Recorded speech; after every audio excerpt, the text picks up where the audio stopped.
മരുന്നോ operation കൊണ്ടോ ജീവിതശൈലി രോഗങ്ങൾ മാറ്റാനാകില്ല. പക്ഷേ സ്വയം തിരുത്താൻ തയ്യാറായാൽ ജീവിതശൈലി രോഗങ്ങൾ മാറും. എല്ലാവർക്കും ഈ വീഡിയോയിലേക്ക് സ്വാഗതം. നമ്മുടെ ടോപ്പിക്ക് ഫാറ്റി ലിവറും ക്രോണിക് ലിവർ ഡിസീസുമാണ്. ഇത് 3ാമത്തെ എപ്പിസോഡാണ് 4 എപ്പിസോഡ് സീരീസിൽ. ഈ എപ്പിസോഡിൽ നമ്മൾ ലിവർ ഡിസീസിൻ്റെ കോംപ്ലിക്കേഷൻസും അതുപോലെ തന്നെ ലിവർ ഡിസീസും ഫാറ്റി ലിവറും ഉള്ളവർക്ക് സാധാരണ അതിൻ്റെ കൂടെ ഉണ്ടാവാറുള്ള മറ്റ് അസുഖങ്ങളെ പറ്റിയാണ് നമ്മൾ കാണുക. കൂടാതെ എങ്ങനെയാണ് ജീവിതശൈലി ക്രമീകരണത്തിലൂടെ ഇങ്ങനെ പല അസുഖങ്ങളും ഉള്ളവർ ഒരുമിച്ച് ഏത് രീതിയിലാണ് ട്രീറ്റ്മെൻറ്റ് എടുക്കുക എന്നുള്ളതാണ്. ആദ്യമായിട്ട് ഡോക്ടർ ജോളിയോട് ചോദിക്കാനുള്ളത്, സാധാരണഗതിയിൽ ലിവർ ഡിസീസ് ഉള്ളവരും ഫാറ്റി ലിവർ ഉള്ളവരും ഏതൊക്കെ വേറെ ഡിസീസസ് ആണ് ഒരുമിച്ച് അനുഭവപ്പെടുക? ഫാറ്റി ലിവർ ഉള്ളവരിൽ മെറ്റബോളിക് സിൻഡ്രോം എന്ന് പറയുന്ന ഒരു ഗ്രൂപ്പ് ഓഫ് ഡിസീസസ് ഉണ്ട്. അത് obesity, hyper tension, diabetes, dyslipidaemia എന്ന് പറയുമ്പോൾ നമ്മളെപ്പോഴും കൊളസ്ട്രോൾ പറയും. കൊളസ്ട്രോളും ട്രൈഗ്ലിസറൈഡും ഒക്കെ കൂടിയിരിക്കുന്നതിന് മോർ ഇമ്പോർട്ടൻറ്റ് ഈസ് ട്രൈഗ്ലിസറൈഡ് ആണ്. ട്രൈഗ്ലിസറൈഡ് എന്ന് പറഞ്ഞാൽ നമ്മുടെ ബ്ലഡിലെ എണ്ണയുടെ അളവ്. ട്രൈഗ്ലിസറൈഡ് എന്ന് പറഞ്ഞാൽ നമ്മൾ സാധാരണ ഇപ്പോൾ ഉപയോഗിക്കുന്ന കുക്കിംഗ് ഓയിലൊക്കെ ഉണ്ടല്ലോ, അത് എണ്ണയാണ്. അപ്പം അത് തന്നെ ബ്ലഡിനകത്ത് കൂടുതലായിരിക്കും. അതിനെയാണ് നമ്മൾ ഈ മെറ്റബോളിക് സിൻഡ്രോം എന്ന് പറയുന്നത്. അപ്പം ബ്ലഡിൽ കൂടുതൽ കൊഴുപ്പ് വന്ന് കഴിയുമ്പോഴേക്കും അത് നമ്മളുടെ ഫാറ്റിൽ ലിവറിൽ അടിയാൻ തുടങ്ങും. അപ്പം ലിവറിൽ കൂടുതൽ വന്ന് ലിവറിൽ വരും. അതുപോലെ ലിവറിലും കൂടുതൽ വന്നു കഴിയുമ്പോൾ പിന്നെ ബ്ലഡ് വെസൽസിൽ തന്നെ അകത്ത് അടിയാൻ തുടങ്ങും. അപ്പോഴാണ് നമ്മൾ ആത്രോസ്ക്ലെറോസിസ് എന്ന് പറയുന്നത്. ആത്രോസ്ക്ലെറോസിസ് എന്ന് പറയുന്നതാണ് നമ്മൾ ഈ ഇതിനെ കൊഴുപ്പടിഞ്ഞ് ബ്ലോക്ക് വരുമ്പോഴാണ് നമ്മൾ പറയുമല്ലോ ഹാർട്ടിൽ ബ്ലോക്കാണ്, അതിന് സ്റ്റെന്റ് ഇടുക എന്ന് പറയുന്നതും അല്ലെങ്കിൽ ബൈപ്പാസ് ചെയ്യുക എന്ന് പറയുന്നതും വെറുതെ വരുന്നതല്ല. അത് ശരിക്കും കൊഴുപ്പടിഞ്ഞിട്ട് വരുന്നതാണ്. നമ്മുടെ ബോഡിയിൽ കൊഴുപ്പിന്റെ അളവ് കൂടി, കൊഴുപ്പ് നമ്മുടെ രക്തക്കൊഴലിൽ തന്നെ, വേറെ ഒരിടത്തും പോയി അടിയാൻ സ്ഥലമില്ല. അങ്ങനെ വന്ന് രക്തക്കൊഴലിൽ തന്നെ കൊഴുപ്പടിയുന്നതാണ് നമ്മൾ ഹാർട്ട് ബ്ലോക്ക് വന്ന് നമ്മൾ സ്റ്റെന്റ് ഇടേണ്ടതും ഹാർട്ട് അറ്റാക്ക് ഒക്കെ പോകുന്നത്.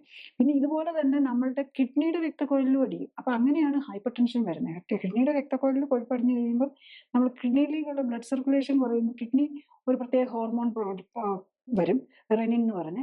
ഇപ്പം റെനിൻ വന്നു കഴിയുമ്പോൾ പ്രഷർ കൂടും. അപ്പം അതുകൊണ്ട് തന്നെ നമ്മൾ ഇന്നിപ്പോൾ ഉപയോഗിക്കുന്ന പല പ്രഷറിന് വേണ്ടിയിട്ട് ഉപയോഗിക്കുന്ന മരുന്നുകൾ തന്നെ ഈ കിഡ്നിയിൽ നിന്ന് വരുന്ന റെനിൻ ആൻജിയോടെൻസിൻ ഒരു ആൽഡോസ്റ്ററോൺ ആക്സിസ് എന്ന് പറയും, അതിനെ എവിടെയെങ്കിലുമൊക്കെ വെച്ച് ബ്ലോക്ക് ചെയ്യുക എന്നുള്ളതിന് വേണ്ടിയിട്ടാണ്. അപ്പം ഇതെല്ലാം കണക്റ്റഡ് അസുഖങ്ങളാണെന്നുള്ളതാണ് നമ്മൾ മനസ്സിലാക്കേണ്ടത്. ലിവറിന് അസുഖം വന്നിട്ടുണ്ടെങ്കിൽ, നമ്മൾ ഫാറ്റി ലിവർ ഉണ്ടെങ്കിൽ അതിൻ്റെ കൂടെ ബാക്കി ആൾക്കാരും വന്നിട്ടുണ്ടാകും.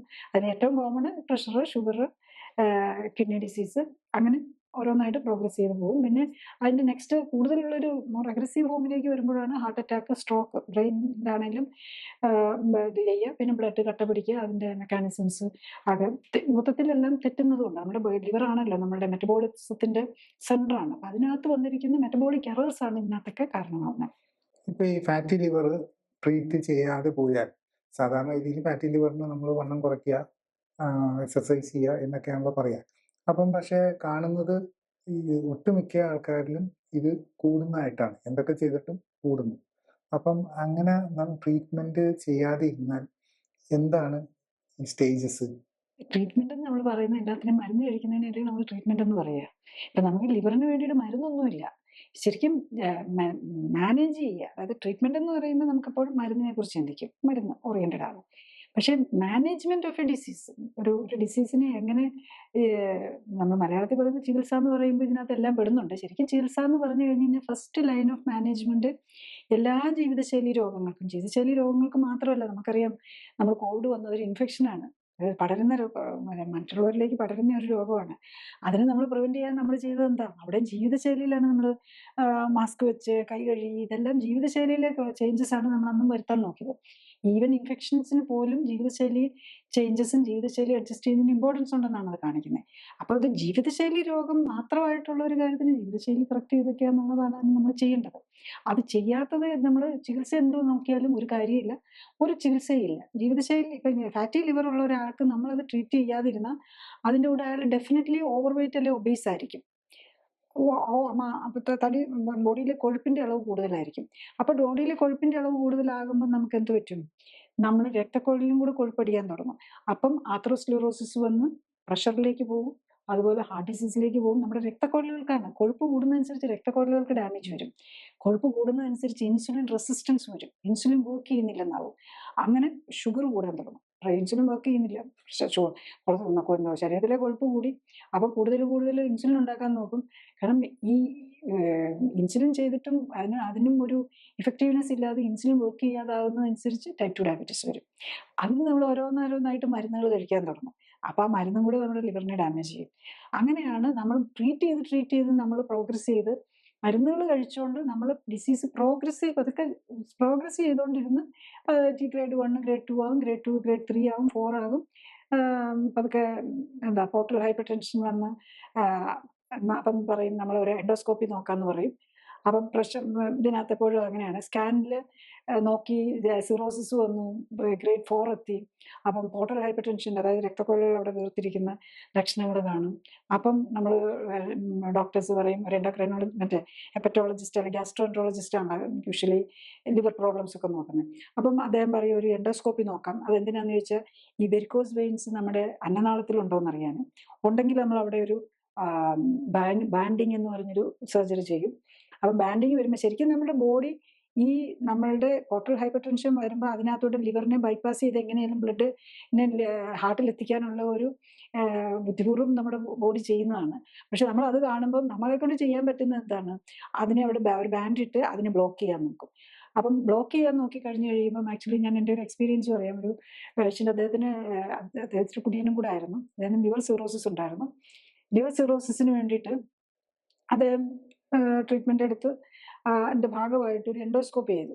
അപ്പം എൻഡോസ്കോപ്പി ചെയ്ത് കഴിഞ്ഞപ്പം അവിടെ വെരിക്കോസ് വെയിൻസ് കണ്ടു, അവിടെ ബാൻഡിങ് ചെയ്തു. അന്നേരം വേറെ പ്രശ്നങ്ങളൊന്നും ഇല്ലായിരുന്നു ആ എൻഡോസ്കോപ്പിയിൽ. പക്ഷേ ഒരു 2-3 മാസം കഴിഞ്ഞ്, എത്ര മാസം ഞാൻ എക്സാക്ട്ലി ഓർക്കുന്നില്ല, അത് 3 മാസം കഴിഞ്ഞപ്പോൾ പിന്നെ ഭക്ഷണം ഇറക്കാനൊക്കെ ബുദ്ധിമുട്ട് വന്നു. ഹോസ്പിറ്റലിൽ ചെന്ന് നോക്കിയപ്പോൾ വീണ്ടും രണ്ടാമത് എൻഡോസ്കോപ്പി ചെയ്തപ്പോഴേക്കും അദ്ദേഹത്തിന് സ്റ്റൊമക് ക്യാൻസർ. അതും ക്യാൻസറിൽ അതും ഏറ്റവും ഡിഫിക്കൽട്ട് ഏരിയ ആണ്. ഈസോഫാഗിയൽ ജംഗ്ഷൻ എന്ന് പറയുന്നത് അന്നനാളത്തിൻ്റെയും ആമാശയത്തിൻ്റെയും കൂടെ ആ ജംഗ്ഷനിലായിട്ടാണ് അത് മൊത്തത്തിൽ ചെയ്തിരിക്കുന്നത്. അപ്പോൾ അത് ഓൾറെഡി സ്റ്റേജ് 3 എത്തി. സ്റ്റേജ് 3 ഇന്നോപ്പറബിൾ. അവിടുത്തെ ആ ക്യാൻസറിൻ്റെ ഒരു പ്രത്യേകത ഏതാണ്, ചില ഈ ആമാശയ ക്യാൻസറൊക്കെ ഓപ്പറേറ്റ് ചെയ്ത് ചെയ്യാൻ എളുപ്പമാണ്. പക്ഷേ ഈ അന്നനാളത്തിനോട് ചേർന്നിരിക്കുന്നതാണെങ്കിൽ ചെയ്യാൻ പറ്റില്ല. അതും വെറും 3 മാസം കൊണ്ടാണ്, അത് 2-3 മാസത്തിനുള്ളിലാണ് ഈ ചേഞ്ച് വന്നിരിക്കുന്നത് എന്നുള്ളതാണ്. അപ്പം നമ്മൾ എല്ലാ ബാൻഡിങ്ങും ചെയ്തവർക്ക് അങ്ങനെ വരണമെന്നില്ല. അപ്പോൾ ബാൻഡിങ് ചെയ്യുമ്പോൾ എന്താണെന്ന് വെച്ചാൽ അവിടുത്തെ സർക്കുലേഷനെ അങ്ങ് ബാധിക്കുകയല്ല ചെയ്യുന്നത്. ഓൾറെഡി ലിവറിന് പ്രോബ്ലം ആയിട്ടുള്ള ആളാണ്.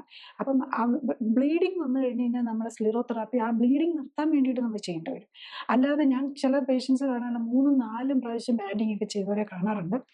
അതുകൊണ്ടാണ് ഞാൻ പറയുന്നത് മോഡേൺ മെഡിസിനിലെ അപ്രോച്ച് അങ്ങനെയാണ്. കാരണം നമ്മൾ അങ്ങനെ കണ്ടു, നമ്മളെപ്പോഴും സിംറ്റമാറ്റിക് ആയിട്ട് അതിനെ സിംറ്റംസാണ് നമ്മൾ എപ്പോഴും ഫോക്കസ് ചെയ്യുന്നത്. ഇപ്പോൾ വെരിക്കോസ് വെയിൻസ്, കാലിലെ രക്തക്കൊഴൽ തടിച്ചു വന്നാൽ അതിനെ നമ്മളൊരു സ്ലിറോതെറാപ്പി അല്ലെങ്കിൽ അതിനെ ഇതുപോലെ തന്നെ അതിന് ആ രക്തക്കൊഴലിനെ തന്നെ നശിപ്പിക്കാനാണ് നോക്കുന്നത്.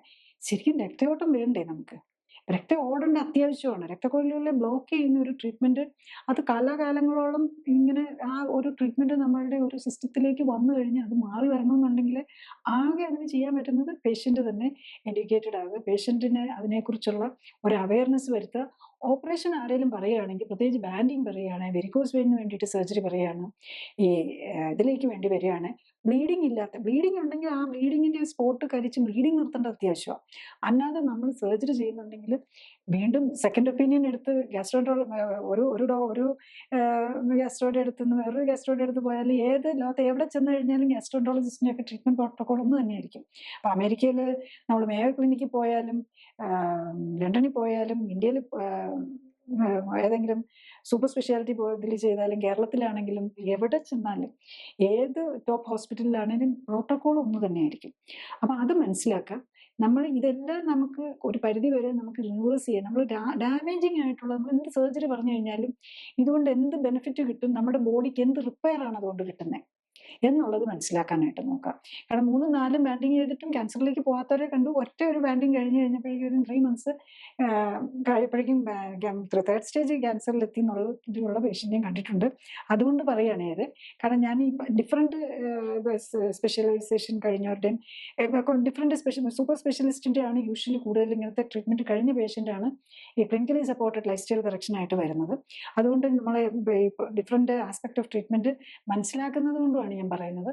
ബേസിക്കലി ഈ വെരിക്കോസ് വെയിൻസ്, വെരിക്കോസ് ഈ പോർട്ടൽ ഹൈപ്പർ ടെൻഷനിലെ ഇതിനൊക്കെ വേണ്ടിയിട്ട് നമ്മൾ സർജറി ചെയ്യുന്നതിൻ്റെ മുമ്പ് ഡെഫിനറ്റ്ലി ഈ ലൈഫ് സ്റ്റൈൽ കറക്ഷൻ, അതും മൾട്ടിപ്പിൾ രോഗങ്ങൾ എടുക്കുന്നവരാണെങ്കിൽ, മൾട്ടിപ്പിൾ രോഗങ്ങൾക്ക് വേണ്ടിയിട്ട് മരുന്നുകൾ കഴിക്കുന്നവരാണെങ്കിൽ ക്ലിനിക്കൽ സപ്പോർട്ടോടെയുള്ള ലൈഫ് സ്റ്റൈൽ കറക്ഷനെ കുറിച്ച് ഡെഫിനറ്റ്ലി തിങ്ക് ചെയ്യണം എന്നുള്ളതാണ്. അതിനെക്കുറിച്ചുള്ള, കാരണം അങ്ങനെ ഒരു ട്രീറ്റ്മെൻറ്റ് പ്രോട്ടോകോൾ ലോകത്ത് ഒരിടത്തും തന്നെ ഇതുവരെ നമ്മൾ ഡെവലപ്പ് ചെയ്ത് വന്നതായിട്ട് ബേസിക്കലി എനിക്കറിയില്ല. കാരണം അതൊരു ക്ലിനിക്കൽ എവിഡൻസ് ബേസ്ഡ് ആയിട്ട്. അപ്പം അത് നമുക്ക് എന്തായാലും കേരളത്തിൽ നമുക്ക് അവൈലബിൾ ആണ്. അത് അതിൻ്റെ പ്രോസ്പെക്റ്റ്, അതിനെക്കുറിച്ച് എന്താണെന്ന് മനസ്സിലാക്കാനായിട്ടുള്ള ഒരു ശ്രമം നടത്തുക എന്നുള്ളതാണ്. പൊതുവെ നമ്മൾ കേൾക്കാറുണ്ട് ഈ ഇങ്ങനെ ലിവർ ഫ്രണ്ട്ലി ആയിട്ടുള്ള കുറേ മരുന്നുകളുണ്ട്. ഇപ്പം ഹാർട്ടിൻ്റെ മരുന്നാണെങ്കിലും ശരി, ഡയബറ്റീസിൻ്റെ മരുന്നാണെങ്കിലും ശരി, ഹൈപ്പർ ടെൻഷൻ ആണെങ്കിലും, അല്ലെങ്കിൽ വേറെ സ്റ്റാറ്റിൻസ്, അങ്ങനെ പല മരുന്നുകളും ലിവർ ഫ്രണ്ട്ലി ആണ്, കിഡ്നി ഫ്രണ്ട്ലി ആണ് എന്നൊക്കെ പറയും. അപ്പം പൊതുവെ പേഷ്യൻസ് ചിന്തിക്കുന്നത് അത് ശരിക്കും അവരുടെ കിഡ്നിക്കും ഗുണം ചെയ്യും, അല്ലെങ്കിൽ ലിവറിനും ഗുണം ചെയ്യും എന്നൊക്കെയാണ് ജനറലി. ഇപ്പോൾ സാധാരണ ഈ ലിവർ പ്രോബ്ലം ഉള്ള ആൾക്ക് കിഡ്നി പ്രോബ്ലം ഉണ്ടാവും, ഇതെല്ലാം ഒരുമിച്ച് മിക്കവാറും കാണും എന്നുള്ള രീതിയിൽ. അപ്പം അങ്ങനെ കേൾക്കുമ്പോൾ അങ്ങനെ ചിന്തിക്കുന്നവരാണ് ഒട്ടുമിക്ക പേഷ്യൻസ്. അപ്പോൾ അവരോട് നമുക്ക് എന്താണ് അവർ അറിയേണ്ടത്? ലിവർ ടോക്സിക് മെഡിസിൻ, വളരെയധികം ടോക്സിസിറ്റി ലിവറിന് വരുത്താവുന്ന ഒരു ഗ്രൂപ്പ് ഓഫ് മെഡിസിൻ ഉണ്ട്. ലിവർ ഫ്രണ്ട്ലി എന്ന് പറയുന്ന ഒരു മരുന്നും ലിവറിനെ ഒരു ഗുണവും ചെയ്യുന്നില്ല. ലിവറിന് അസച്ച് മരുന്നുകളെല്ലാം ഒരു ബാധ്യതയാണ്, ഒരു സ്ട്രെയിനാണ്. നമ്മൾ മലയാളത്തിൽ പറഞ്ഞൊരു ബാധ്യതയാണ്. അതിന് കാരണം അത് ലിവറിലേക്ക് ചെന്നിട്ട് ലിവർ വേണ്ട അതിനെ മെറ്റബോളൈസ് ചെയ്ത് വേസ്റ്റാക്കി നമ്മൾ നമ്മുടെ ഈ ബൈലിൽ കൂടി മലത്തിൽ കൂടെ കളയാനായിട്ട് നോക്കും. അതിന് പറ്റാത്ത ഇതിനെയൊക്കെയാണ് കിഡ്നിയിലേക്ക് പുറത്തേക്ക് വിടാം. അപ്പം ലിവറും കിഡ്നിക്കും സഹായം ചെയ്യുന്ന മരുന്നുകൾ കാര്യമായിട്ട് ഒന്നുമില്ല. പിന്നെ ഓട്ടോ ഇമ്മ്യൂൺ ഡിസീസ് ഒക്കെ വന്നിട്ട് ഇൻഫ്ലമേഷൻ കൂടിയിരിക്കുമ്പം ഇമ്മ്യൂണോ സപ്രസൻസ് ആയിട്ട് കഴിക്കുന്നത് ഡെഫിനറ്റ്ലി. അപ്പോൾ ഏത് രോഗത്തിനാണെങ്കിലും ഇൻഫ്ലമേഷൻ കൂടിയിരിക്കുമ്പം, ഈവൻ നമ്മൾ കോവിഡ് കാലത്ത് കോവിഡ് ഏറ്റവും കൂടിയിരിക്കുമ്പം നമുക്ക് ആകെ ചെയ്യാൻ പറ്റുന്നത് ഇൻഫ്ലമേഷൻ കുറയ്ക്കാനായിട്ട് സ്റ്റീറോയിഡ് ഉപയോഗിക്കുക എന്നുള്ളതായിരുന്നു മെയിൻ ആയിട്ടുള്ള ആൻറ്റി ഇൻഫ്ലമേറ്ററി മെഡിസിനായിട്ട്. വേദന കുറയ്ക്കാനും ഒക്കെ ആയിട്ട് നമുക്ക് അതൊക്കെ ഉപയോഗിക്കാം. പക്ഷേ എല്ലാ മരുന്നും ലിവറിനെ സംബന്ധിച്ചിടത്തോളം ടോക്സിക് ആണ്. പിന്നെ ഹൈലി ടോക്സിക് ആണോ, മൈൽഡ് ടോക്സിസിറ്റി ഉള്ളോ, കോമൺലി ടോക്സിസിറ്റി വരുത്താമോ, പിന്നെ ചില നമ്മുടെ ജെനറ്റിക്സ് അനുസരിച്ചും കൂടെ ഇരിക്കും. ഒരു G6PD ഡെഫിഷ്യൻസി, അങ്ങനെ ചില എൻസൈംസിൻ്റെ ഡെഫിഷ്യൻസി ഉള്ളവർക്ക് ചില മരുന്നുകൾ ലിവറിന് ക്ലിയർ ടോക്സിസിറ്റി വരുത്താം. പ്രത്യേകിച്ചും ചില ആൻറ്റി TB മരുന്നുകളൊക്കെ, TBക്ക് വേണ്ടിയിട്ട് കഴിക്കുന്ന മരുന്നുകൾ 3-4 ആൻറ്റിബയോട്ടിക്സ് ഒരേ സമയത്ത് കഴിക്കുന്നുണ്ടാകും. അതിൽ ചിലതൊക്കെ ചിലപ്പം വെരി ടോക്സിക് ആയി ലിവർ ഫെയിലിയറിലേക്ക് ബിലിറൂബിനൊക്കെ കൂടാൻ തുടങ്ങും. അങ്ങനെ വരുമ്പോൾ അങ്ങനെയുള്ളവർ ലിവർ ടോക്സിക് ആണെന്ന് അറിയാവുന്ന മരുന്നുകൾ കൊടുക്കുമ്പോൾ നമ്മൾ ലിവറിൻ്റെ ഫംഗ്ഷൻ തന്നെ നോക്കിക്കൊണ്ടിരിക്കും. എവരി വീക്ക് ഓർ 2 വീക്സ്, തുടക്കമൊക്കെ എവരി വീക്ക്, പിന്നെ 2 വീക്സ് കൂടുമ്പോൾ മന്ത്ലി ലിവർ ഫംഗ്ഷൻ നോക്കിക്കൊണ്ടിരിക്കും. അത് നമ്മൾ ഈ സൈക്യാട്രിക് മെഡിസിൻസിനും അങ്ങനെ വരാം. അപ്പോൾ എന്ത് മരുന്നും ക്രോണിക് ആയിട്ട് എടുക്കുന്നുണ്ടോ ഡെഫിനറ്റ്ലി നമ്മൾ ലിവർ ഫംഗ്ഷൻ നോക്കണം. ഒരു മരുന്ന് നമ്മുടെ ലിവറിന് ഹെൽപ്പ് ചെയ്യാനില്ല. പിന്നെ എത്ര ദോഷം ചെയ്യും, എത്ര കൂടിയ ദോഷമാണോ ഉണ്ടാക്കുന്നത്, എത്ര മോഡറേറ്റ് ആയിട്ട് ദോഷം ഉണ്ടാക്കുകയുള്ളൂ എന്നുള്ളതും ഓരോരുത്തരുടെയും ജെനറ്റിക്സ് അനുസരിച്ചിരിക്കും. അതാണ് നമ്മൾ കാണാൻ കുറേ പേര് ആൻറ്റിബയോട്ടിക്സ് കഴിച്ചു, ഒരാൾക്ക് മാത്രം എന്തുകൊണ്ട്, അല്ലെ എത്രയോ പേരാണ് നമ്മൾ TBക്കും ആൻറ്റിബയോട്ടിക്സ് എടുക്കാതെ പറ്റില്ലല്ലോ. പക്ഷേ എല്ലാവർക്കും അത് TB മെഡിസിൻസ് ലിവർ ഫെയിലിയർ കൊണ്ടുപോകുന്നില്ല. അതുപോലെ കീമോതെറാപ്പി മരുന്നുകൾ, പല കീമോതെറാപ്പി മരുന്നുകളും ലിവർ ടോക്സിക് ആണ്. പക്ഷേ എല്ലാവർക്കും വരണമെന്നില്ല. അത് നമ്മുടെ ജെനറ്റിക്സും കൂടി അനുസരിച്ചിരിക്കും. ബേസിക്കലി ജെനറ്റിക്സും നമ്മളുടെ ജീവിതശൈലിയും ഇത് എക്സ്പ്രസ് ചെയ്യണമെന്നുണ്ടെങ്കിൽ നമ്മുടെ ജീവിതശൈലിയിൽ നമ്മൾ ഓവർ വെയ്റ്റും ആയി അതിൻ്റെ കൂടെ കുറേ മരുന്നും കൂടെ കഴിച്ചുകൊണ്ടിരുന്നു കഴിഞ്ഞാൽ നമ്മുടെ ലിവർ, പ്രത്യേകിച്ച് നമ്മൾ അച്ഛനോ അങ്ങനെ ഇപ്പം ചിലരുണ്ടല്ലോ ഫാമിലി തന്നെ ആൽക്കഹോളിക്കൊന്നും അല്ല, പക്ഷേ എന്നാലും 40-50 വയസ്സൊക്കെ ആകുമ്പോഴേക്കും ലിവർ ഫെയിലിയറിലേക്ക് പോയി മരിക്കുകയോ അല്ലെങ്കിൽ ലിവർ ട്രാൻസ്പ്ലാന്റ് വേണ്ടി വരികയോ ചെയ്യുന്ന ആൾക്കാരുണ്ട്, ഉണ്ട്. അതൊക്കെ നമ്മുടെ ജെനറ്റിക്സും കൂടി അനുസരിച്ചിരിക്കും. അതൊക്കെ ഇപ്പം പണ്ടൊന്നും അതിൻ്റെ കാരണം എന്താണെന്ന് അറിയാൻ പറ്റുന്നില്ലായിരുന്നു.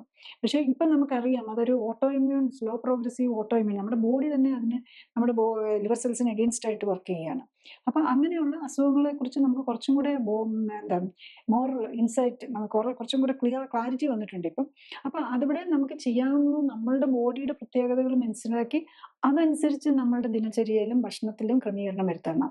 ഇപ്പം ചിലർക്ക്, ഇപ്പം നമുക്കറിയാം നമ്മൾ കോമൺലി ഉപയോഗിക്കുന്ന ഗോതമ്പിനകത്തൊരു ഗ്ലൂട്ടൻ എന്ന് പറഞ്ഞൊരു പ്രോട്ടീൻ ഉണ്ട്. ഗ്ലൂട്ടൻ വെച്ച് എന്തൊക്കെ രോഗങ്ങളാണ് വരുന്നത്. Gluten coeliac disease, even gluten ആദ്യം നമുക്ക് വയറിന് വരുന്ന രോഗം അറിയത്തുണ്ടായിരുന്നുള്ളൂ. ഇപ്പം നമുക്ക് നോൺ ഗ്ലൂട്ടൻ സെൻസിറ്റിവിറ്റി ഡിസീസ് എന്ന് പറഞ്ഞാൽ സൈക്കാട്രിക് ഡിസീസിന് പോലും ഗ്ലൂട്ടനുമായിട്ട് ബന്ധമുണ്ടെന്ന്. അതുപോലെ നമ്മൾ കാണാറുണ്ട്, നമ്മൾ ഈ clinically supported life style correction കുറച്ച് ഡീറ്റെയിൽ ആയിട്ട് ഓരോരുത്തരുടെ ഫുഡിനെ കുറിച്ചൊക്കെ സ്റ്റഡി ചെയ്ത് വെച്ചിട്ടാണ് ചെയ്യുന്നത്. അപ്പം നമുക്ക് റൈസ് അലർജി ഉള്ളവർ നമ്മൾ ഒത്തിരി പേരുണ്ട് നമ്മുടെ സമൂഹത്തിൽ. നമ്മൾ മലയാളികളുടെ ഇടയിൽ റൈസ് അലർജി ഉള്ളവരുണ്ട്, ഈവൻ വെണ്ടയ്ക്ക അലർജി ഉള്ളവരുണ്ട്. നമുക്ക് ഏറ്റവും ഫേവറേറ്റ് ഫുഡാണ് കടല. പുട്ടും കടല ഇഷ്ടമില്ലാത്ത മലയാളികൾ വളരെ റെയർ ആയിരിക്കും. ഈ കടലയോട് അലർജി ഉള്ള ഒരു 15% ആൾക്കാരുണ്ട് നമ്മുടെ. ഞാൻ എൻ്റെ എക്സ്പീരിയൻസ് നമ്മുടെ ടെസ്റ്റ് റിസൾട്ടിന്റെ ബേസിൽ പറയുകയാണ്. ഒരു 15% to 20% മലയാളികളുടെ ഇടയിൽ കടലയോട് പറ്റാത്തവരാ. ഒരു 90%-ഉം പാല് പറ്റുന്നില്ല, മുട്ട. അപ്പൊ അതൊക്കെ ഓരോരുത്തരുടെ അനുസരിച്ചിരിക്കും എന്നുള്ളതാണ്. ഇതനുസരിച്ച് കണ്ടുപിടിച്ച് അതാണ് clinically supported life style correction. Very fast റിസൾട്ടാണ്. എല്ലാ രോഗങ്ങളും ഒന്നിച്ചു മാറ്റാം. ഇതൊക്കെ ആണെങ്കിലും നമ്മളത് മനസ്സിലാക്കി അത് എങ്ങനെയാണെന്ന് രോഗിയെ കൊണ്ടും കൂടെ മനസ്സിലാക്കി എടുപ്പിക്കണം. അവിടെയാണ് നമ്മുടെ എഫേർട്ട് കൂടുതലായിട്ട് വേണ്ടിയിരുന്നത്. പേഷ്യൻറ്റിനെ അത് മനസ്സിലാക്കണം. കാരണം മരുന്ന് കൊടുക്കാൻ മരുന്ന് കുറിച്ച് കൊടുത്ത് അത് കഴിക്കാന്ന് പറഞ്ഞാൽ എളുപ്പമാണ്. ഇത് നമ്മൾ ലൈഫ് സ്റ്റൈൽ കറക്റ്റ് ചെയ്ത് ചെയ്യാന്ന് പറയുമ്പം രോഗിക്ക് അതിനുള്ള, അല്ലെങ്കിൽ രോഗിക്ക് മാത്രം പോരാ, രോഗിക്ക് അവരുടെ കുടുംബത്തിനും കൂടെ ബാക്കിയുള്ള അവരെ സപ്പോർട്ട് ചെയ്യുന്നവർക്കും കൂടെ ആ ഒരു നോളജ് ട്രാൻസ്ഫർ ചെയ്താൽ മാത്രമേ അവർക്ക് വരാൻ പറ്റുള്ളൂ. കാരണം അച്ഛനറിയാം, മക്കൾക്ക് ഇതിനെക്കുറിച്ച് പറഞ്ഞു കഴിഞ്ഞാൽ അവർ പറയും ഇതൊക്കെ എന്താ ഓൾട്ടർനേറ്റീവ് മെഡിസിൻ, ഇതൊക്കെ എന്താ നമ്മൾ തട്ടിപ്പാണ്, അതൊന്നും നടക്കാത്ത കാര്യമാണ്. ബേസിക്കലി നടക്കാത്ത കാര്യമാണ്. നമ്മളെപ്പോഴും വെസ്റ്റേൺ കൺട്രീസിലേക്കാണ് നമ്മൾ കാര്യങ്ങൾ നോക്കുന്നത്. അവർ പറയുന്നത് മാത്രമേ നമ്മളിവിടെ ഒരു സയൻസ് ആയിട്ട് എടുക്കുന്നുള്ളൂ. ദ ബേസിക് സയൻസ് നമ്മളുടെ ഇവിടെ തന്നെ ഉള്ള പല കാര്യങ്ങളും നമുക്ക് ആക്സെപ്റ്റ് ചെയ്യാൻ തന്നെ പറ്റുന്നില്ല എന്നുള്ളതാണ്. ആ ഒരു ചിന്താഗതി മാറി കുറച്ചുകൂടെ ഓപ്പൺ മൈൻഡഡ് ആയി കാര്യങ്ങൾ എന്താണെന്ന് മനസ്സിലാക്കി എടുക്കാൻ പറ്റണം. എന്നാലേ നമുക്ക് ഈ ലൈഫ് സ്റ്റൈൽ കറക്റ്റ് ചെയ്തുകൊണ്ട് നമ്മൾ രോഗത്തിൽ നിന്ന് മാറാനൊക്കെ പറ്റുള്ളൂ. ഇപ്പം ഡോക്ടർ ഈ സയൻസിനെ പറ്റി പറഞ്ഞുകൊണ്ടാണ് സാധാരണഗതിയിൽ നമ്മൾ മനസ്സിലാക്കുന്നത്, നമ്മൾ ഇപ്പോൾ ഇതിനെപ്പറ്റി അറിവുള്ളവർ മനസ്സിലാക്കുന്നത് ശരിക്കും സയൻസ് എന്ന് പറഞ്ഞാൽ അടിസ്ഥാന കാരണങ്ങൾ മനസ്സിലാക്കാനുള്ള കഴിവ് നൽകുന്നതാണ് എന്നാണ്. പക്ഷേ പൊതുവെ ഈ മെഡിക്കൽ ഫീൽഡിൽ കാണുന്നത് ഈ അടിസ്ഥാന കാരണങ്ങൾ മനസ്സിലാക്കുന്നതിലും കൂടുതൽ ടെക്നോളജിയാണ് ഇപ്പോൾ കൂടുതലുമായിട്ട് യൂസ് ചെയ്യുന്നതെന്നാണ് സയൻസ് പറയുന്നത്. ശാസ്ത്രം പറയുന്നത് നമ്മളുടെ ഇവിടുത്തെ കറണ്ട് സിറ്റുവേഷനിൽ ടെക്നോളജിയാണ് വലുത്. ടെക്നോളജി എന്ന് പറയുന്നത് ഒരു കാര്യം ചെയ്യാനായിട്ടുള്ള സാധ്യതകൾ കൂട്ടുന്ന പ്രവണത, കാരണങ്ങൾ കണ്ടുപിടിക്കലല്ല. അപ്പം പൊതുവെ മെഡിക്കൽ ഫീൽഡിലും അത് തന്നെയാണ് സംഭവിക്കുന്നത്. പുതിയ ഡെവലപ്മെന്റ്സ് എന്തൊക്കെ സാധ്യതകളുണ്ടോ ചെയ്യാനായിട്ടുള്ള ശ്രമവും പിന്നെ അതിനുള്ള ടെക്നോളജി, ഹയർ ടെക്നോളജി യൂസ് ചെയ്യാന്നുള്ളതും അടിസ്ഥാന കാരണങ്ങളുടെ ലെവലിലേക്ക് പോകുന്നത് കുറയുകയും ചെയ്യുന്നതായിട്ടാണ് പറയുന്നത്. അപ്പം ഇത് നമ്മുടെ ഇപ്പോഴത്തെ ട്രീറ്റ്മെന്റ് സിനാരിയോയിൽ പേഷ്യൻസ് എന്താണ് ഇതിൽ നിന്ന് മനസ്സിലാക്കാൻ ശ്രമിക്കേണ്ടത്? നമ്മളിപ്പം മോഡേൺ മെഡിസിനിൽ നമുക്ക് ലിവറിനെ സംബന്ധിച്ചിടത്തോളം ഞാൻ നേരത്തെ പറഞ്ഞില്ല, കാര്യമായ മെഡിസിൻ ഇല്ല. ആകെ ഓക്സ് ബൈലോ അല്ലെങ്കിൽ ആർട്ടിഫിഷ്യൽ ബൈൽ സോൾട്ടോ നമുക്ക് തരാനേ ഉള്ളൂ. പിന്നെ ഇപ്പം ലേറ്റസ്റ്റ് ആയിട്ടുള്ള മരുന്നെന്ന് പറഞ്ഞു കഴിഞ്ഞ് കഴിഞ്ഞാൽ അമേരിക്കയിൽ അപ്രൂവ് ചെയ്തിരിക്കുന്നത്, ഇന്ത്യയിൽ വന്നിട്ടുണ്ടെങ്കിൽ തന്നെ വെരി കോസ്റ്റ്ലി ആയിരിക്കും. പിന്നെ ഔട്ട് ഓഫ് ദ ഇതിൽ വല്ലതും കിട്ടുന്നുണ്ടോ എന്ന് എനിക്കറിയില്ല. അത് ഉള്ള ഒരു മരുന്നേ ഉള്ളൂ. മാർച്ച് 2024 അത് ഇത് വന്നത്. അത് ശരിക്കും പറഞ്ഞു കഴിഞ്ഞാൽ അത് ലിവറുമായിട്ട് എന്ത് ബന്ധം നമുക്ക് തന്നെ അതിന്റെ മോഡ് ഓഫ് ആക്ഷൻ കാണുമ്പോൾ തോന്നും. അതിലൊരു തൈറോയ്ഡ് ഹോർമോൺ, തൈറോയിഡിന്റെ റിസപ്റ്റർ അഗണിസ്റ്റ് ആയിട്ടുള്ള ഒരു ഇതാണ്. അതിന്റെ ഏറ്റവും വലിയ സൈഡ് എഫക്ട് ലിവർ ടോക്സിസിറ്റി തന്നെയാണ്. അത് ഉപയോഗിക്കാവുന്നത് തന്നെ ഏറ്റവും സിവിയർ ലിവർ ഡിസീസിന് അത് ഉപയോഗിക്കാനും പറ്റില്ല. അപ്പൊ അതിനോട് ശരിക്കും പറഞ്ഞു കഴിഞ്ഞാൽ സിഗ്നിഫിക്കൻസ് തന്നെ ഇല്ല. പക്ഷെ അത് നമ്മൾ വലിയ കാര്യമായിട്ട് ഇപ്പം അത് പ്രൊജക്ട് ചെയ്ത് അതിനെ ഇങ്ങനെ മാർക്കറ്റ് ഡെഫിനറ്റ്ലി ഒരു കമ്പനി ഒരു മെഡിസിൻ പ്രൊഡ്യൂസ് ചെയ്താൽ അത് അവർക്ക് മാർക്കറ്റ് ചെയ്ത് അവരതിന്റെ റിസർച്ചും എല്ലാം വരുന്നുണ്ട്. അപ്പം പക്ഷെ നമ്മൾ പേഷ്യൻസ് മനസ്സിലാക്കേണ്ടത് ഈ ടെക്നോളജി നല്ലത് തന്നെ. നമുക്കറിയാം, നമുക്ക് ടെക്നോളജി, കമ്പ്യൂട്ടറും എന്താണ് സോഷ്യൽ മീഡിയയും ഇൻഫർമേഷൻ ടെക്നോളജിയും ഒക്കെ വെരി യൂസ്ഫുൾ ആണ്. പക്ഷെ ടെക്നോളജിയിൽ ഇപ്പം നമ്മൾ ടെക്നോളജിയുടെ ഇമ്പ്രൂവ്മെന്റ് ആണ്. നമുക്ക് നേരത്തെ ആണെങ്കിൽ ഓപ്പൺ ഹാർട്ട് സർജറി എന്ന് പറഞ്ഞു കഴിഞ്ഞാൽ കുറച്ചും കൂടെ റിസ്കി ആയിരുന്നു.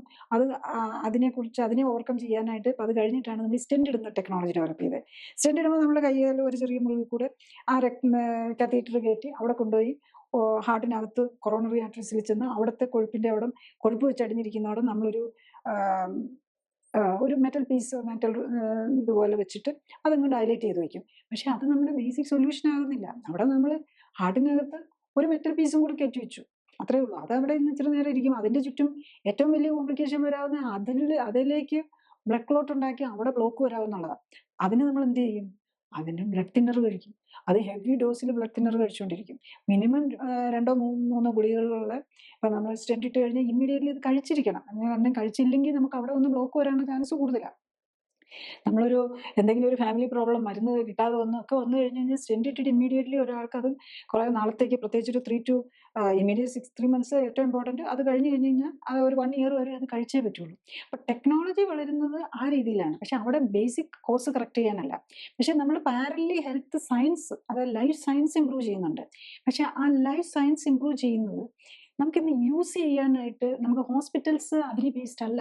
ലൈഫ് സയൻസ് തന്നെ ബേസ് ചെയ്ത് ഫുഡോ എക്സസൈസോ കൊണ്ട് രോഗം മാറ്റാനല്ല ഒരു ഹോസ്പിറ്റലും ഇത് ചെയ്യുന്നത്.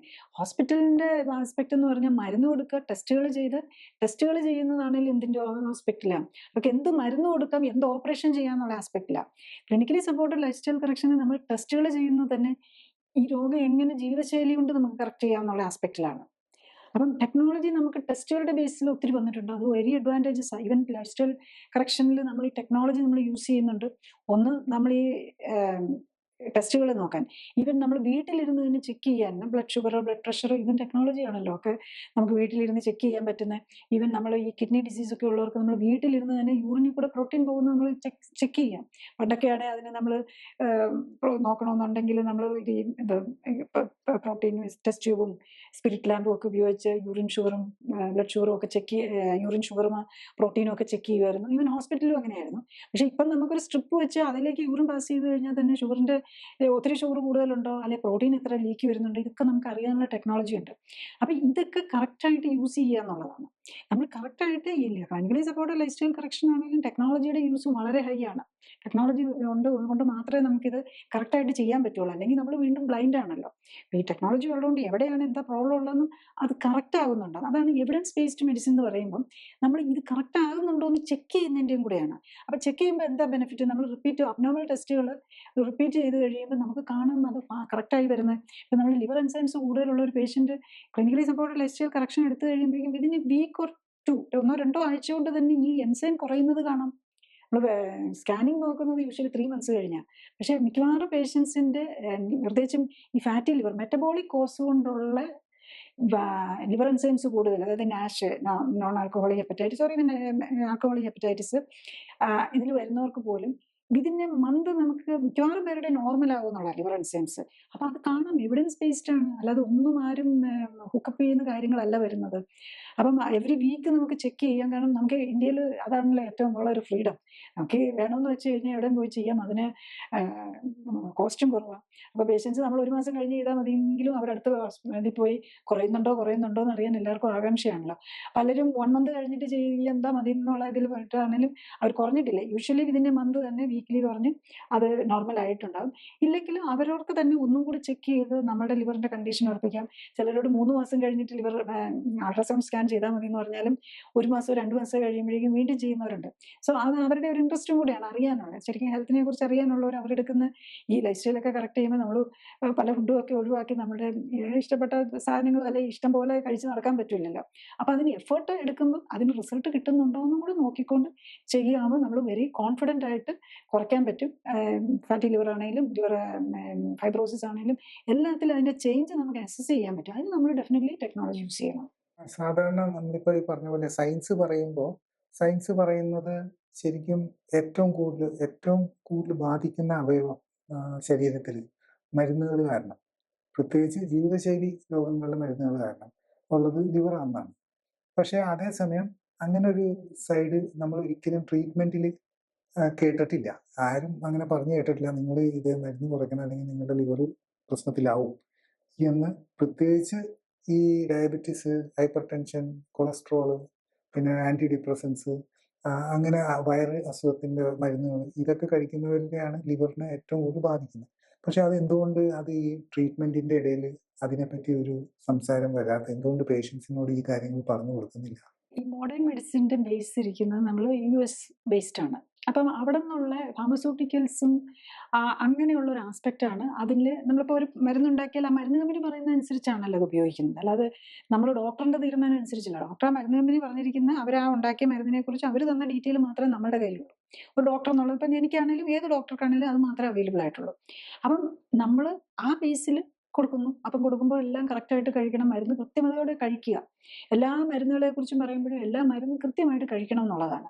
അപ്പൊ അത് തന്നെ മരുന്ന് കൊടുക്കുന്ന ഡോക്ടർമാർക്ക് എല്ലാം അവർക്ക് അതിന്റെ അതിന്റെ സൈഡ് ഇഫക്റ്റ് അറിയാവുന്നുണ്ടെങ്കിലും അവർക്ക് അതേ ചെയ്യാൻ പറ്റുള്ളൂ. ആ നമുക്ക് പ്രിസ്ക്രിപ്ഷൻ പ്രോട്ടോകോൾസ് ഉണ്ട്. ആ പ്രോട്ടോകോൾസ് ഇപ്പം ക്യാൻസറിനാണേലും ലിവറിനാണേലും എല്ലാത്തിനും പ്രോട്ടോകോൾസ് ഉണ്ട്. ആ പ്രോട്ടോകോൾ അനുസരിച്ചേ പോകാൻ പറ്റുള്ളൂ. ഈ പ്രോട്ടോകോൾ എല്ലാം ഫിക്സ് ചെയ്യുന്നത് ബേസിക്കലി മരുന്ന് കമ്പനി അവർക്കാണല്ലോ അതിനെക്കുറിച്ചുള്ള സ്റ്റഡീസ് അവരുടെ ഫേസ് 1, ഫേസ് 2, ഫേസ് 3 ട്രയൽസും ഇതെല്ലാം കഴിഞ്ഞിട്ടാണല്ലോ ഇത് വരുന്നത്. അവർ പറയുന്നതനുസരിച്ച് നമുക്ക് എടുക്കാനേ പറ്റുള്ളൂ. പക്ഷേ ജീവിതശൈലി കറക്റ്റ് ചെയ്യുന്നതിന്റെ കാര്യത്തിൽ നമുക്ക് ജസ്റ്റ് ടെസ്റ്റുകൾ മരുന്നുകൾ ഓരോന്ന് കുറച്ചുകൊണ്ട് വരുവാണ്. കുറച്ചുകൊണ്ട് വരുമ്പം നമ്മൾ അതിന്റെ എന്തിനു വേണ്ടി ആ മരുന്ന് എടുക്കുന്നു, ആ പ്രശ്നം സോൾവ് ചെയ്തോന്ന് അറിഞ്ഞാൽ മതിയല്ലോ. അതിൽ കൂടുതൽ നമ്മൾ അറിയേണ്ട കാര്യമില്ലല്ലോ. അപ്പൊ പ്രശ്നം സോൾവ് ചെയ്യുന്നു. പിന്നെ നമ്മൾ ഇതിനെ പേടിക്കേണ്ടതിരിക്കുന്നത് എല്ലാവർക്കും അതാണ്. ഈ മരുന്ന് കഴിച്ചുകൊണ്ട് ഇപ്പം 10-20 വർഷം മരുന്ന് കഴിച്ചുകൊണ്ടിരിക്കുന്നവർക്ക് മരുന്ന് നിർത്തുക എന്ന് പറയുന്ന ഒരു ഫിയർ ആണ്. അപ്പം നമുക്കറിയാം ഒരു നേരം മരുന്ന് കഴിച്ചില്ലെങ്കിൽ ഷുഗർ കൂടും. ഒരു നേരം ഇൻസുലിൻ എടുത്തുകൊണ്ടിരിക്കുന്ന ആൾക്ക് ഒരു നേരം ഇൻസുലിൻ എടുത്തില്ലെങ്കിൽ ഷുഗർ കൂടും എന്നുള്ളത് കാണാം. അപ്പം ഇൻസുലിൻ അങ്ങ് നിർത്തിയിട്ട് മരുന്ന് ഷുഗർ കൂടുന്നില്ലെങ്കിൽ പിന്നെ നമ്മൾ പറയേണ്ട കാര്യമില്ല. അതാണ് നമുക്ക് മരുന്ന് എപ്പം വേണേലും അപ്പൊ ഇങ്ങനെ ആങ്സൈറ്റി ഉള്ള പേഷ്യൻസിനോട് നമ്മളെപ്പോഴും പറയാറുണ്ട്, മരുന്ന് നമുക്ക് എപ്പം വേണേലും എടുക്കാമല്ലോ. ഷുഗർ ഉണ്ടെങ്കിൽ നമുക്ക് എടുത്താൽ മതിയല്ലോ. അപ്പൊ അതുപോലെ തന്നെ പലപ്പോഴും ചെറുത് ഇപ്പൊ എന്തെങ്കിലും ഷുഗർ നമുക്ക് ഇഷ്ടമുള്ളതൊക്കെ എപ്പോഴും കഴിച്ചു കഴിയുമ്പോൾ ഇച്ചിരി ചോറും അങ്ങനത്തെ ഒക്കെ കഴിക്കണമെന്നുണ്ടല്ലോ. അപ്പൊ അങ്ങനെ കഴിക്കുമ്പോൾ ആ ഒക്കേഷനിൽ മാത്രം അത്യാവശ്യം ഉള്ളപ്പോൾ മാത്രം കഴിക്കാനായിട്ട് ഈവൻ ഷുഗറിന്റെ മരുന്നും ഒക്കെ നമുക്ക് ഉപയോഗിക്കാം. നമുക്ക് സ്ട്രെസ്ഫുൾ സിറ്റുവേഷൻ വരുന്ന പ്രഷറുള്ള ആൾക്ക് ചിലപ്പം അന്നേരം ചിലപ്പോൾ പ്രഷർ കൂടിയെന്നിരിക്കും. അപ്പൊ ആ സമയത്ത് മാത്രം. പക്ഷെ general routine life style correct ചെയ്യാതെ ആ രീതിയിൽ പോകാൻ പറ്റില്ല. അപ്പം നമ്മൾ റെഗുലർലി തന്നെ എടുത്തോണ്ടിരിക്കണം. അല്ലാതെ മരുന്നിനെ ഡിപ്പെൻഡ് ചെയ്ത് ജീവിക്കുമ്പോൾ ഡെഫിനറ്റ്ലി മരുന്ന് കറക്റ്റായിട്ട് തന്നെ എടുത്തേ പറ്റുള്ളൂ. അതാ മെഡിസിൻ കമ്പനീസ് പറയുന്നതനുസരിച്ച് തന്നെ നമ്മളത് ഫോളോ ചെയ്യുക എന്നുള്ളതാണ് നമ്മൾ ചെയ്യേണ്ടത്. Clinically supported life style correction എടുക്കുമ്പോൾ നമ്മൾ അതിന്റെ ബേസ് മനസ്സിലാക്കി നമ്മൾ കറക്റ്റ് ചെയ്തുകൊണ്ട് പോകുമ്പോൾ നമുക്കത് എപ്പോഴും നോർമലായിട്ട് നിൽക്കുമ്പോൾ എടുക്കേണ്ട കാര്യമില്ല. പ്രശ്നം വരുന്ന എടുക്കേണ്ട കാര്യമില്ല. പക്ഷെ നമുക്കറിയാം നമ്മുടെ ആരെങ്കിലും എന്തെങ്കിലും ഒരു പ്രോബ്ലം വന്നു, അപ്പൊ നമ്മുടെ പ്രഷർ കൂടും. അല്ലെങ്കിൽ കമ്പനി ഒരു ജോലിക്കാരാണെങ്കിൽ കമ്പനിയിൽ ഒരു പ്രോബ്ലം വന്നു, അല്ലെങ്കിൽ ബിസിനസ്സുകാരാണെങ്കിൽ ബിസിനസ്. അപ്പൊ ആ സമയത്ത് സ്ട്രെസ് കുറയ്ക്കാനായിട്ടോ എന്തെങ്കിലും വേണമെങ്കിൽ അങ്ങനെ എടുക്കാം. ഷുഗർ ആണെങ്കിലും നമ്മൾ കുറച്ച് ഒരു ബിരിയാണിയൊക്കെ വല്ലപ്പോഴും ഒക്കെ ഒന്ന് കഴിക്കണം എന്ന് തോന്നിയെന്നിരിക്കും. അങ്ങനെ കഴിക്കുമ്പോൾ മാത്രം അതിന് വേണ്ടിയിട്ട് എടുക്കുക. ആ രീതിയിൽ മാനേജ് ചെയ്യാൻ പഠിപ്പിക്കുക എന്നുള്ളതാണ്. അപ്പം പഠിച്ചെടുക്കേണ്ട റെസ്പോൺസിബിലിറ്റി പേഷ്യന്റാണ്. രോഗിയുടെ ഇന്റലിജൻസ് അനുസരിച്ചിരിക്കും ഇതിന് എന്ത് റിസൾട്ട് വരും എന്നുള്ളത്. ഈ ജീവിതശൈലി രോഗങ്ങളുടെ കാര്യം പറയുമ്പോൾ ഇപ്പൊ ഈ മരുന്നിന്റെ കാര്യം പ്രത്യേകിച്ച് നമ്മൾ എടുത്തുകൊണ്ട് പൊതുവെ ആരും അത് പറയുന്നില്ലെങ്കിൽ പോലും ശരിക്കും ഒരു ധാരണ എന്താണെന്ന് വെച്ചാൽ മരുന്നുകളോട് കൂടി നിങ്ങൾക്ക് അസുഖത്തോടു കൂടി ഈ രണ്ടും കൂടെ വെച്ചുകൊണ്ട് നിങ്ങൾക്ക് ജീവിക്കാൻ പറ്റും. അപ്പം പൊതുവെ അതിന്റെ ആ ഫോക്കസ് എന്ന് പറഞ്ഞാൽ അസുഖത്തോടു കൂടി ജീവിക്കാൻ വേണ്ടി മരുന്ന് കഴിക്കുക എന്നുള്ള രീതിയിൽ. അപ്പം അതും ഈ ജീവിതശൈലി ക്രമീകരണവുമായിട്ട് നോക്കുമ്പോൾ എങ്ങനെ ഇത് നമുക്ക് കാണാൻ പറ്റും? രണ്ടും ഓപ്പോസിറ്റ് ഡയറക്ഷനാണ്. രണ്ടും മറ്റേത് മരുന്ന് കഴിക്കുമ്പോൾ ഒരിക്കലും ഒരാൾക്കും പ്രത്യേകിച്ച് ഡയബറ്റീസിനൊക്കെ മരുന്ന് കഴിക്കുമ്പോൾ നമുക്ക് ജീവിതശൈലി ക്രമീകരിക്കാൻ പറ്റില്ല. അത് ജീവിതശൈലി ക്രമീകരിക്കേണ്ടത് എങ്ങനെയാണെന്ന് അറിയത്തില്ലാത്തത് കൊണ്ടാണ് നമ്മൾ മരുന്ന് കഴിക്കേണ്ടി വരുന്നത്. അപ്പം അല്ലെങ്കിൽ അതിനുള്ള മനസ്സില്ല. ഒരു ഗ്രൂപ്പാണ്. ഒരു ഗ്രൂപ്പ് പറയും ഞാൻ എല്ലാം നോക്കുന്നുണ്ട് ഡോക്ടർ, പക്ഷെ ഞാനാണെങ്കിൽ ഒന്നും ഞാൻ കഴിക്കുന്നില്ല, പക്ഷെ എന്നാലും എനിക്ക് ഇത്രയും വെയിറ്റ് കൂടുതലാണ്, 10-30 കിലോ ഓവർ വെയിറ്റ് ആയിരിക്കും. പക്ഷെ അവര് ഭക്ഷണമൊക്കെ കുറവാന്ന് പറയും. അപ്പം അവിടെ എപ്പോഴോ അവർക്ക് വെയിറ്റ് കൂടിപ്പോയി. അവരുടെ ബോഡിയുടെ അനുസരിച്ച് അവർക്ക് വേണ്ടാത്തത്രയും കഴിച്ചത് കൊണ്ട് തന്നെയാണ് അവരുടെ വെയിറ്റ് കൂടിയിരിക്കുന്നത്. അത് എന്തുകൊണ്ട് വന്നു അങ്ങനെ ഓവർ വെയിറ്റ് വരാൻ? ഫുഡ് കുറച്ചിട്ടും കഴിക്കുന്നില്ലാത്ത എന്നിട്ടും എന്തുകൊണ്ട് വന്നു എന്നുള്ള ഒരു ചോദ്യം വരും. അത് കറക്റ്റ് ചെയ്തുകൊണ്ട് പോയി കഴിഞ്ഞു കഴിഞ്ഞാൽ ഡെഫിനറ്റ്ലി അത് കുറച്ചുകൊണ്ട് വരാം. ഇപ്പം ഞാനൊരു പേഷ്യന്റ് എക്സാമ്പിൾ പറയുകയാണെങ്കിൽ അവർക്കെന്തോ 120 കിലോ എന്തോ ഉണ്ടായിരുന്നു. ഒരു ഫാറ്റി ലിവർ ഉണ്ട്, ഫാറ്റി ലിവർ ഗ്രേഡ് 2-3 ഉണ്ട്. പിന്നെ വെരിക്കോസ് വെയിൻ ഉണ്ട്, വെരിക്കോസ് വെയിൻ ആണ്, ബ്ലീഡ് ചെയ്തുകൊണ്ടിരിക്കുകയാണ്, പ്രഷർ ഉണ്ട്, ഷുഗർ ഉണ്ട്, ഒക്കെ ഉണ്ട്. ഇതെല്ലാം അങ്ങനെയാണ്. ഇത്തരം ആൾക്കാർക്കെല്ലാം ഈ മെറ്റബോളിക് സിൻഡ്രോം വരുമ്പം പലതുണ്ടാകും. അതിന്റെ ഭാഗമായിട്ടാണല്ലോ മുട്ടുവേദന ഉണ്ടാകും, തേയ്മാനം ഉണ്ടാകും, എല്ലാം ഉണ്ടാകും. അപ്പൊ അവര് ഒന്ന് ഇപ്പം ഞാൻ ഓർക്കുന്നു, അവര് ഇപ്പം എനിക്കൊന്ന് 80 കിലോ താഴെ വന്നു, അറൌണ്ട് 80 താഴെ വന്നു വിതിൻ 6 months. അപ്പം വിതിൻ 6 months 120-117 കിലോ ഉള്ള ആള് 80ക്ക് താഴെ വരുമ്പോഴേക്കും അവർക്ക് വരുന്ന ചേഞ്ച് എന്താണെന്ന് ആലോചിച്ച് നോക്കി. അപ്പൊ ബ്ലീഡ് ചെയ്തുകൊണ്ടിരുന്നാലും വിതിൻ എ മന്ത് അവരുടെ വെരിക്കോസ് വെയിന്റെ ബ്ലീഡിംഗ് ഒക്കെ നിന്നു. എല്ലാ മരുന്നും നിർത്താൻ പറ്റി. പക്ഷെ ആ ചിലരെന്ത് ചെയ്യുന്നത് വെച്ചാൽ ഇച്ചിരി എനിക്ക് ഷുഗറും പ്രഷറും മരുന്നൊക്കെ മാറിയല്ലോ, വെരിക്കോസ് വെയിന്റെ ബ്ലീഡിംഗ് ഒക്കെ മാറി, എന്നാൽ ഇനി ഇങ്ങനെ പോയാൽ മതി. പക്ഷെ ഈ പേഷ്യന്റ് അങ്ങനെയല്ല. അവരത് വെച്ച് എനിക്ക് ഇത്രയൊക്കെ മതി, 90 ആകുമ്പോൾ 110-20 90 ആയാൽ തന്നെ അവർക്ക് വലിയ സന്തോഷമായിരിക്കും. അത് വെച്ച് നിർത്തിപ്പോകും. അത് ഓരോരുത്തരുടെ ആറ്റിറ്റ്യൂഡും കൂടെയാണ്. നമുക്ക് എത്ര ഹെൽത്ത് വേണമെന്നുള്ളത് നമ്മളുടെ ശരിക്കും ഇറ്റ് ഈസ് അവനവന്റെ ചോയ്സ് ആണ്. നമുക്ക് തിരഞ്ഞെടുക്കാം. നമുക്ക് ആരോഗ്യം വേണം, നമുക്ക് രോഗം മരുന്നുമായിട്ട് പോകണമെന്ന് ഓരോരുത്തരുടെയും ചോയ്സാണ്. ഒരുപക്ഷെ ഇത്രയും കാലത്തേക്ക് നമുക്കത് അവിടെ ഇല്ലായിരുന്നു. പക്ഷേ ഇപ്പൊ ഈ clinically supported life style correction നമ്മൾ ഈ ഫോർമാറ്റിൽ നമ്മൾ ഡെവലപ്പ് ചെയ്ത് അത് നമ്മളുടെ ഇവിടെ തന്നെ നമുക്ക് അവൈലബിളും ആണ്. ഇത് നമ്മളിപ്പോൾ ഇപ്പൊ അമേരിക്കയിൽ വല്ലതും ആണെങ്കിൽ നമുക്ക് പലർക്കും ആർക്കും തന്നെ അഫോർഡ് ചെയ്യാൻ പറ്റില്ല. കാരണം അവിടുത്തെ കോസ്റ്റ് ഒക്കെ വളരെ കൂടുതലായിരിക്കും. ഇപ്പൊ ഇവിടെ അത് കോസ്റ്റ് ഇല്ല എന്നല്ല, അതിന് ഞാൻ ഈ പറഞ്ഞ പോലെ ടെസ്റ്റുകളും എല്ലാം വേണ്ടതുകൊണ്ട് ഒരു കോസ്റ്റ് ഫാക്ടർ വരുന്നുണ്ട്. പക്ഷെ എന്നാലും നമുക്ക് ഈ രോഗത്തിനെല്ലാം മാറാൻ പറ്റും എന്ന് പറഞ്ഞു കഴിഞ്ഞാൽ, ഇപ്പൊ നമ്മൾ ഒരു മുട്ട് മാറ്റി വെക്കണമെങ്കിൽ തന്നെ എത്ര ലക്ഷങ്ങളുണ്ടെങ്കിലാ, അല്ല സ്റ്റെന്റ് ഇടുവോ ബൈപ്പാസ് ചെയ്യണമെങ്കിൽ എത്ര ലക്ഷം ഉണ്ടെങ്കിലാ. പിന്നെ ആരുടെയും സ്റ്റെന്റ് ഇട്ടത് കൊണ്ട് അവരുടെ ഡയബറ്റീസ് ഹൈപ്പർ ടെൻഷനോ പോകുന്നില്ല. മുട്ട് മാറ്റി വെച്ചതുകൊണ്ട് ആരുടെയും ഓവർ വെയിറ്റും കുറയുന്നില്ല. അപ്പൊ അതിൻ്റെ കൂടെ ഓവർ വെയിറ്റും കുറഞ്ഞ് നമ്മുടെ സ്വന്തം മുട്ടിൽ തന്നെ നമുക്ക് നടക്കാമെങ്കിൽ പിന്നെ നമ്മൾ എന്തിനാ മുട്ട് മാറ്റി വയ്ക്കുന്നത്? അല്ലെങ്കിൽ നമുക്ക് കൊഴുപ്പും കുറഞ്ഞ് നമ്മുടെ ഹാർട്ട് ബെറ്റർ ഹെൽത്തിലേക്ക് വരുമെന്നുണ്ടെങ്കിൽ മരുന്നും കൂടെ നിർത്താമെങ്കിൽ പിന്നെ നമ്മൾ ഓപ്പറേഷന് വേണ്ടി ഇത്രയും വലിയ റിസ്ക് എടുത്ത് ഇത്രയും ഒരു മേജർ ഓപ്പറേഷനോ ഈവൻ സ്റ്റെന്റ് ഇട്ട് കഴിഞ്ഞ് കഴിഞ്ഞാൽ അതിൻ്റെ റിസ്ക് ഉണ്ടല്ലോ. അത് കഴിഞ്ഞാലും മരുന്ന് കഴിച്ചുകൊണ്ടിരിക്കണ്ടേ. ആ ഒരു ഇമ്പോർട്ടൻ്റ് നോക്കി കഴിഞ്ഞു കഴിഞ്ഞാൽ നമ്മൾ ആ ഒരു അണ്ടർസ്റ്റാൻഡിങ് വരണം. പക്ഷെ നമ്മൾ ഇത്രയും വർഷങ്ങളോളം നമ്മൾ ഈ ഒരു കാര്യത്തിൽ നിന്ന് ചിന്തിച്ചുകൊണ്ടിരുന്ന അതിനകത്ത് മാറി ചിന്തിക്കണമെന്നുണ്ടെങ്കിൽ ആ വ്യക്തിക്ക് മാത്രം പോരാ, അവരോട് സപ്പോർട്ട് ചെയ്ത് നിൽക്കുന്നവർക്കും ഒക്കെ ആ ഒരു ഇന്റലക്ച്വൽ ലെവലിലേക്കും അത് മനസ്സിലാക്കാനുള്ള കഴിവിലേക്കും വരണം എന്നുള്ളതാണ്. ഇതോടുകൂടി നമ്മുടെ ഈ 3ാമത്തെ എപ്പിസോഡ് തീരുകയായി. അടുത്ത എപ്പിസോഡിൽ ജീവിതശൈലി ക്രമീകരണം എങ്ങനെയാണ് ഫാറ്റി ലിവറിനും ലിവർ ഡിസീസിനും ട്രീറ്റ്മെന്റിന് യൂസ് ചെയ്യുന്നതിനെ പറ്റിയുള്ളതായിരിക്കും. നന്ദി, നമസ്കാരം. രോഗകാരണം മനസ്സിലാക്കി പ്രബുദ്ധരാക്കുക. ജീവിതശൈലി ക്രമീകരണത്തിലൂടെ രോഗങ്ങളെ മാറ്റുക.